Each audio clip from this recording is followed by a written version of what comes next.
نظام آباد شعبہ حفظ میں نے دعوت دیتا ہوں کہ وائے رسالت اس عنوان پر اپنی تقریر پیش کریں۔ السلام علیکم ورحمۃ اللہ وبرکاتہ۔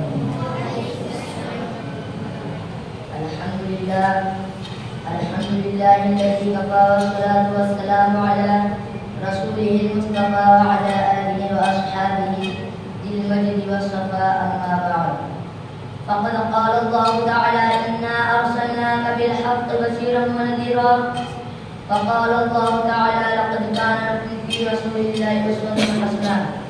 صدر محترم، حکم صاحبان اور عزیز ساتھیوں، یہ میری بڑی خوش قسمتی ہے کہ آپ لوگوں نے مجھے کچھ کہنے کا حکم فرمایا ہے۔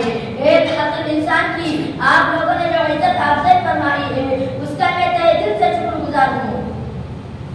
میں نے آپ کے سامنے دو آیتیں پڑھی ہے۔ پہلی آیت میں اللہ تبارک و تعالی ارشاد فرماتے ہیں کہ اے رسول، ہم نے آپ کو بلا شبہ خوشخبری دینے والا اور ڈرانے والا بنا کر بھیجا ہے۔ دوسری آیت میں اللہ تعالی انسانوں کو مخاطب کرتے ہوئے فرماتے ہیں کہ تمہارے لیے اللہ کے پیغمبر میں بہترین رہنمائی ہے، وہ دو یاد کیجیے۔ جب سارا عالم شرک و کفر میں مبتلا تھا، خدا کی عبادت گاہیں بتوں کا اڈا بنی ہوئی تھی، خدا واحد کے بندے سدھا معبودوں کے پیروں پر سر جھکا رہے تھے۔ دین حق کے طرفداروں کو کوئی ایسا آدمی نہ ملتا تھا جو انہیں صراط مستقیم پر گامزن کرے۔ ایسے میں رحمت الہی متوجہ ہوئی، اب دین و شریعت موسم خزاں رخصت ہو رہا تھا۔ موسم بہار آیا اور اس آن بان کے ساتھ آیا کہ چمنستان عالم گل و گلزار ہو گئے۔ شریعت حق کی خوشبو چار دانگ عالم میں پھیلنے لگی، یعنی پیغمبر آخر الزمان ہادی برحق فخر رسول سرکار دو عالم جناب محمد رسول اللہ صلی اللہ علیہ وسلم ایک کامل اور مکمل شریعت دے کر اس دنیا میں تشریف لائے۔ آپ دنیا والوں کے پاس ایک ایسی عظیم شخصیت آ گئی تھی جو حق اور صداقت کے علم برداروں کو فرض آخرت بشارت دے رہی تھی اور ظلم و ستم شرک و کفر کے علم برداروں کو جہنم سے ڈرا رہی تھی۔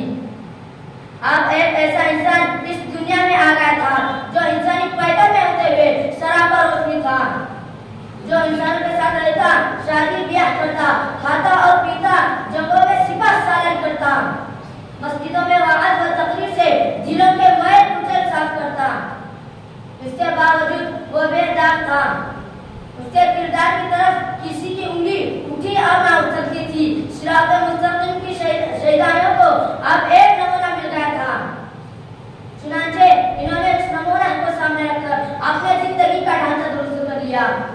اے ہم اور آپ بھی اللہ سے دعا کریں کہ وہ ہمیں بھی ان کے راستے پر چلائے، آمین۔ ایک شعر کے ساتھ اپنی تقریر ختم کرنا چاہتا ہوں کہ محمد سے وفا تو نے تو ہم تیرے ہیں، کہ محمد سے وفا تو نے تو ہم تیرے ہیں، یہ جہاں چیزیں ہیں کیا لوح و قلم تیرے ہیں، وآخر دعوانا ان الحمدللہ رب العالمین۔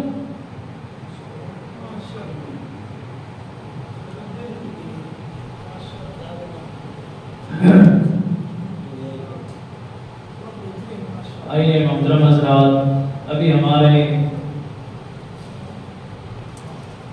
انجمن کے جو دو گروپ تھے ان میں سے ایک گروپ کا بھی اختتام ہوا، دوسرا گروپ ابھی شروع ہو رہا ہے۔